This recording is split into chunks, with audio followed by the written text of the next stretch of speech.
प्रियजनों, परिशुद्ध मां ने गर्भंडाल में जो चेतावनियां दी है, उनमें सबसे बड़ी चेतावनी है प्रभु पिता के आगमन के विषय में।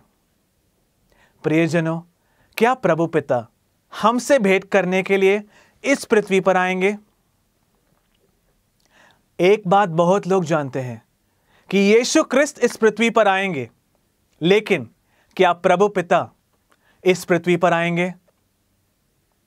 परिशुद्ध मां ने प्रभु वचन द्वारा पिता के आगमन के विषय में कहा है। आमोस का अध्याय 9 वचन 5 वचन में इस प्रकार लिखा है, सेनाओं के प्रभु जब इस पृथ्वी का स्पर्श करेंगे तो वह पिघल जाएगी। प्रियजनों, ये प्रभु पिता के विषय में इस वचन में कहा गया है कि जब सेनाओं के प्रभु इस पृथ्वी का स्पर्श करेंगे तो वह पिघल जाएगी। तो क्या प्रभु इस पृथ्वी पर आएंगे?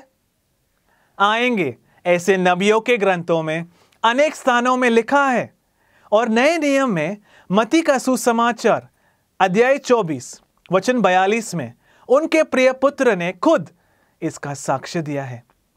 उनमें तो हम विश्वास कर सकते हैं। वहां इस प्रकार लिखा है, तुम जागते रहो क्योंकि तुम नहीं जानते कि तुम्हारे प्रभु किस दिन आएंगे। प्रियजनों, वचन इस प्रकार कहता है कि तुम जागते रहो क्योंकि तुम नहीं जानते कि तुम्हारे प्रभु किस दिन आएंगे। यह किसका आगमन है? यहां प्रभु के पुत्र यीशु क्रिस्त इस पृथ्वी पर से कह रहे हैं कि तुम्हारे प्रभु किस दिन आएंगे, ये तुम नहीं जानते। तो ये प्रभु पिता के बारे में है। तो क्या प्रभु पिता इस पृथ्वी पर आएंगे? आएंगे, ऐसे प्रभु वचन के द्वारा प्रभु के पुत्र ने हमें सिखाया है। अगर ऐसा है तो प्रभु पिता के आने का समय कब है? हमारे लिए यह जानने का काल कब है? अंत का काल, प्रभु पिता का आगमन अंतिम दिनों में होगा। दूसरा पेतरुस अध्याय 3 वचन 10 से 12 में स्पष्ट रूप से लिखा है। वो वचन इस प्रकार है, प्रभु का दिन चोर की तरह आएगा। उस दिन आकाश गरजता हुआ विलीन हो जाएगा, मूल तत्व जलकर पिघल जाएंगे, और पृथ्वी तथा उस पर जो कुछ है वो सब भस्म हो जाएगा। यदि ये सब इस प्रकार नष्ट होने को है, तो आप लोगों को चाहिए कि विशुद्ध तथा भक्तिपूर्ण जीवन व्यतीत करें।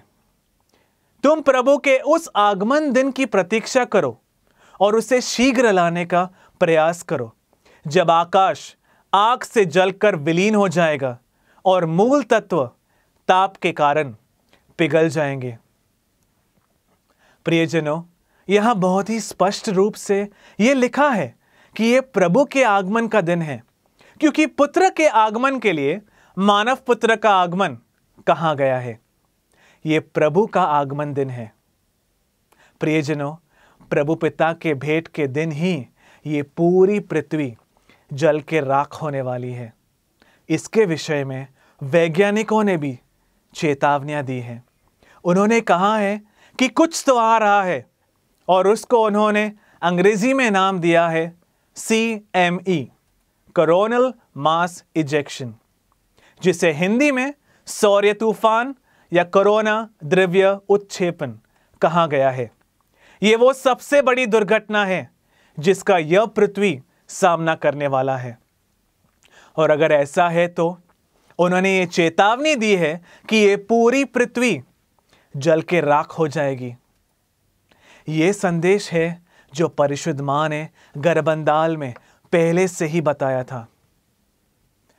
तो इसकी प्रधानता कितनी ज्यादा है। इसीलिए प्रभु पिता के आगमन के लिए हमें ध्यानपूर्वक पूरी जागरूकता के साथ इंतजार करना है। बिना ये जाने कि पिता आ रहे हैं, हम कैसे उनका इंतजार कर सकेंगे? तो प्रियजनों, प्रभु के आगमन का दिन जब कहा जाता है तो सब सोचते हैं पुत्र का आगमन का दिन, लेकिन प्रभु के आगमन का दिन और पुत्र के आगमन का दिन बड़े स्पष्ट रूप से बाइबल में लिखा गया है। तीतुस अध्याय 2 वचन 13 में लिखा है, या बड़े ही स्पष्ट रूप से दोनों के आगमन के बारे में कहा गया है। इसीलिए हमें संदेह रखने की जरूरत नहीं है, क्योंकि प्रभु वचन सत्य है, वचन में झूठ नहीं है। यहां ऐसा लिखा है, और उस दिन की प्रतीक्षा करे जब हमारी प्रत्याशाएं पूरी हो जाएगी और हमारे महान प्रभु एवं मुक्तिदाता यीशु क्रिस्त की महिमा प्रकट होगी। तो दो लोग आ रहे हैं, प्रभु पिता आएंगे और उनके प्रिय पुत्र यीशु क्रिस्त भी आएंगे, ऐसा ये वचन साबित करता है। प्रियजनों, अगर ऐसा है तो क्या हमें प्रभु पिता के आगमन के दिन के बारे में नहीं जानना चाहिए? इसीलिए परिशुद्ध मां ने गर्भंडाल में हमें यह चेतावनी दी थी, ताकि हम पिता को स्वीकार करने के लिए तैयार हो जाएं। आमोस अध्याय 4 वचन 12 में इस प्रकार कहा है, इस्राएली लोगों, अपने प्रभु से भेंट करने की तैयारी करो। प्रियजनों, प्रभु पिता के आगमन के लिए हमें तैयार होने के लिए भी परिशुद्ध मां ने गर्भंडाल में हमें ये चेतावनियां दी थी। तो क्या हमें पिता के आगमन के बारे में और जानना नहीं है? पिता के आगमन के बारे में हमें अवश्य ही बहुत सारी और बातें भी जाननी है। तो इंतजार करो। आमीन।